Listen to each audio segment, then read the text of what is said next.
NPM 1902040080, kelas 4B Pagi Pendidikan Bahasa Indonesia, Universitas Muhammadiyah Sumatera Utara. Tujuan saya membuat video ini yaitu untuk memenuhi tugas mata kuliah, kajian kurikulum dan perencanaan pembelajaran bahasa Indonesia yang diampu oleh Ibu dosen Sri Listiani Lizar SPD MPD. Adapun materi yang akan saya bahas hari ini yaitu landasan pengembangan kurikulum dan prinsip-prinsip pengembangan kurikulum.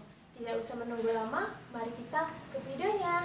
Langsung saja kita masuk ke materinya, yaitu tentang landasan pengembangan kurikulum dan prinsip-prinsip pengembangan kurikulum. Adapun subtopik yang akan saya bahas: 1. Pengertian pengembangan kurikulum, 2.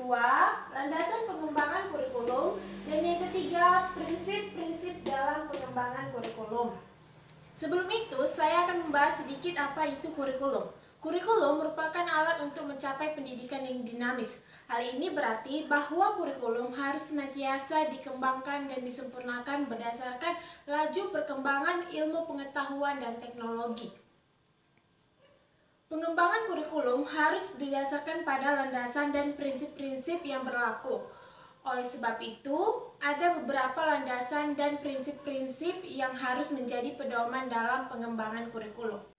Baiklah, kita masuk ke subtopik kita yang pertama, yaitu pengertian pengembangan kurikulum. Pengembangan kurikulum adalah istilah yang komprehensif, di dalamnya mencakup perencanaan, penerapan, dan evaluasi. Perencanaan kurikulum adalah langkah awal membangun kurikulum. Ketika pekerja kurikulum membuat keputusan dan mengambil tindakan untuk menghasilkan perencanaan yang digunakan oleh guru dan peserta didik. Penerapan kurikulum atau biasa disebut juga implementasi kurikulum berusaha mentransfer perencanaan kurikulum ke dalam tindakan operasional.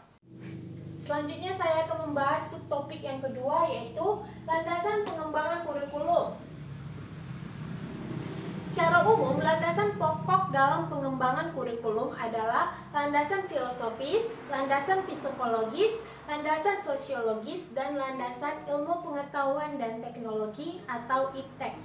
Pertama, saya akan membahas landasan filosofis. Landasan filosofis adalah asumsi-asumsi tentang hakikat realitas, hakikat manusia, hakikat pengetahuan, dan hakikat yang menjadi titik tolak dalam pengembangan kurikulum.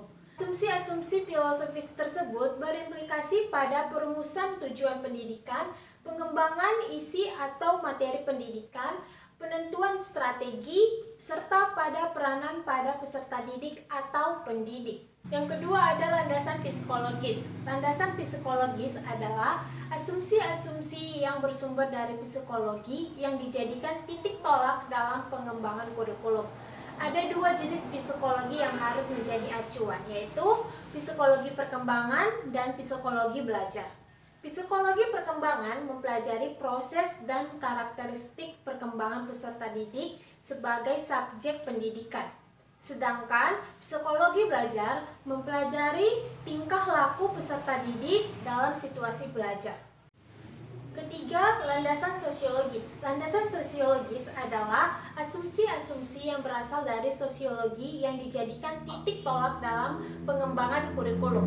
Implikasinya, sekolah dalam hal ini sebagai tempat melaksanakan pendidikan berfungsi untuk mempersiapkan anak didik agar mereka dapat berperan aktif di masyarakat. Oleh sebab itu, kurikulum berperan sebagai pedoman dalam proses pendidikan di sekolah dan relevan dengan tuntutan masyarakat.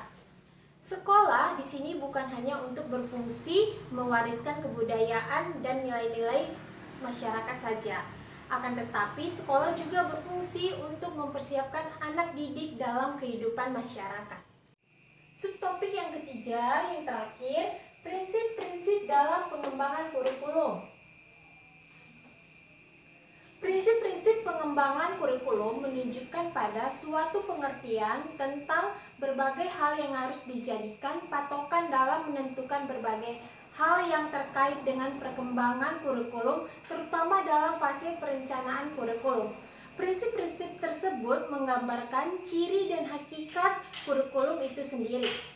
Jika proses pengembangan kurikulum ingin berjalan secara efektif dan efisien, maka para pengembang kurikulum harus memperhatikan prinsip-prinsip pengembangan kurikulum, baik yang bersifat umum maupun bersifat khusus. Pertama, saya akan membahas prinsip umum. Adapun prinsip-prinsip umum diantaranya, satu, prinsip relevansi.